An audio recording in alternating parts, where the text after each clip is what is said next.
ఇక పెళ్లి తర్వాత కృష్ణవంశీ చేసిన శశిరేఖ పరిణయం, మొగుడు, పైసా, నక్షత్రం అనే మూవీస్ని చేసిన అవి ఫ్లాప్ అవ్వగా కృష్ణవంశీకి మూవీస్లో ఛాన్సులు రాక రమ్యకృష్ణ సంపాదన మీదే ఆధారపడవలసి వచ్చింది. వీరికి 2005 ఫిబ్రవరి 13న రిత్విక్ అనే కొడుకు పుట్టాడు. ఇక కొడుకు పుట్టడంతో వీరి ఇంట ఆర్థిక పరిస్థితులు ఇంకా దారుణంగా మారాయి. మళ్ళీ రమ్యకృష్ణ మూవీస్లో నటించవలసి వచ్చింది. ఇలా నటిస్తున్నప్పుడు చిన్న పాత్రలు వచ్చేవి తప్ప మంచి గుర్తింపున్న పాత్రలు వచ్చేవి కావు.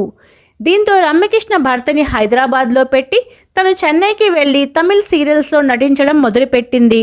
కలశం, తంగం, వంశం అనే తమిళ్ సీరియల్స్లో నటిస్తూనే తెలుగులో కూడా అలా మొదలయ్యింది. రాజకుమారి, నాగభైరవి అనే సీరియల్స్లో నటించడంతో పాటు కొన్ని షోస్కి హోస్ట్గా కూడా చేసింది. ఇక స్మాల్ స్క్రీన్లో డబ్బు, పేరు అంతగా రాకపోవడంతో రమ్యకృష్ణ మళ్ళీ కె. రాఘవేంద్రరావు గారిని కలిసింది.